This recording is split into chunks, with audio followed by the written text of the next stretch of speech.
نحمده ونصلي وسلم على رسوله الكريم اما بعد فاعوذ بالله من الشیطان الرجیم بسم اللہ الرحمن الرحیم قال النبی صلی اللہ علیہ وسلم ان اسر الدعاء اجابتا و دعوت غائب لغائب، قبولیت کے اعتبار سے زیادہ تیز دعا ہے جو غیب کے لیے ہو۔ اس حدیث مبارکہ کے اندر اللہ کے محبوب صلی اللہ علیہ وسلم نے ارشاد فرمایا ہے، فرمایا جو دعا سب سے تیز اور جلدی قبول ہوتی ہے وہ ہے کہ جو غیب کے لیے دعا ہو۔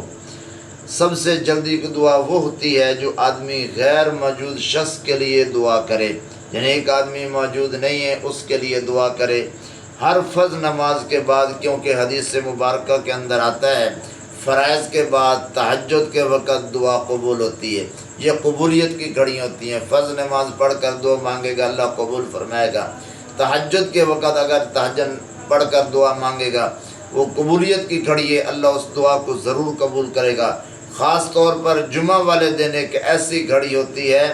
جس میں دعا ضرور قبول ہوتی ہے، لیکن اس کا علم واضح طور پر اللہ نے مخلوق کو نہیں دیا کہ وہ کون سی گھڑی ہے۔ زیادہ راجح قول اس میں بتلایا ہے کہ امام کے خطبہ کے لیے بیٹھنے کے وقت سے لے کر نماز کے ختم ہونے تک یہ جو گھڑی ہے یہ قبولیت کی گھڑی ہیں۔ یہ قبولیت کی جو گھڑیاں ہیں، جو ساتیں اللہ نے رکھی ہیں، یہ اپنی مخلوق کے فائدہ کے لیے ہیں۔ اللہ اپنے بندوں پر بڑا مہربان ہے، اللہ اپنے بندے سے 70 ماؤں سے بھی زیادہ محبت رکھتا ہے، اس لیے اللہ نے یہ سیزن بنا دیے، اوقات مقرر کر دیے۔ فرمایا اللہ تو ہر وقت سنتا ہے، فرمایا جب بھی پکارو اللہ ہر وقت تمہاری پکار کو سنتا ہے، لیکن کچھ خاص وقت اوقات ہیں جو قبولیت کے لیے جلدی قبول ہونے کے ذرائع ہیں۔ اس لیے فرمایا کہ یہ دعا جو قبولیت ہے نماز کے بعد دعا قبول کرنا، اور مسلمان بھائی کے لیے اس کی پیٹھ کے پیچھے جب اس کے لیے دعا کرو گے اس لیے وہ دعا جلدی قبول ہوگی۔ اس لیے فرماتے ہیں کہ اپنے اعزاز اقارب جو دنیا سے چلے گئے ہیں، ماں باپ کے لیے، عزیز و اقارب کے لیے جو دنیا سے چلے گئے ان کے لیے اللہ کی مسلمان ہوں، اسلام کی حالت کے اندر، مسلمان ہونے کی حالت کے اندر اگر وہ دنیا سے گئے ان کے لیے جو اصالِ ثواب کرو گے، ان کے لیے جو اللہ سے مغفرت مانگو گے، اللہ سے بخشش مانگو گے، اللہ پاک اس دعا کو بھی ضرور قبول فرمائیں گے۔ اس لیے جتنا اپنے مسلمان کے پیٹ پیچھے پوری امت مسلمہ کے لیے، مظلوموں کے لیے، ہر ایک کے لیے جو دعا مانگو گے اللہ پاک اس کو ضرور قبول کریں گے، اور ان کی وجہ سے اللہ تمہاری پریشانیوں کو، جن پریشانیوں ان کے لیے پریشانیوں کے نجات کی دعا مانگو گے،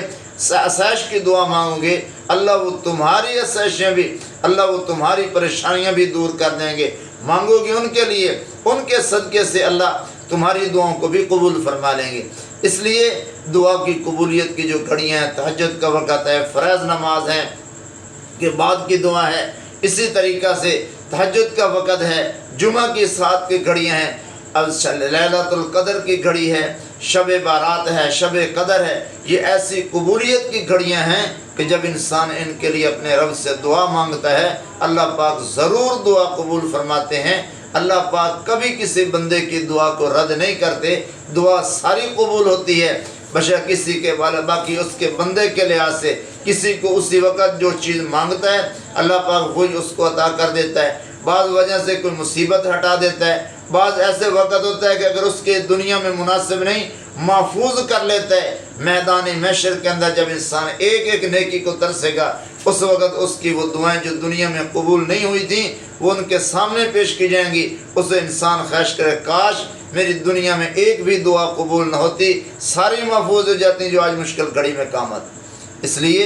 اللہ سے بھی امید نہیں، لا تقنطوا من رحمت اللہ، اللہ کی رحمت سے مایوس نہیں ہونا۔ اللہ سے جب بھی مانگنا ہے پر امید ہو کر مانگنا ہے کہ اب جو میں مانگ رہا ہوں اللہ ضرور ہی پوری کرے گا، ضرور ہی میری دعا قبول کرے گا۔ تو اللہ سے دعا ہے اللہ ہمیں عمل کی توفیق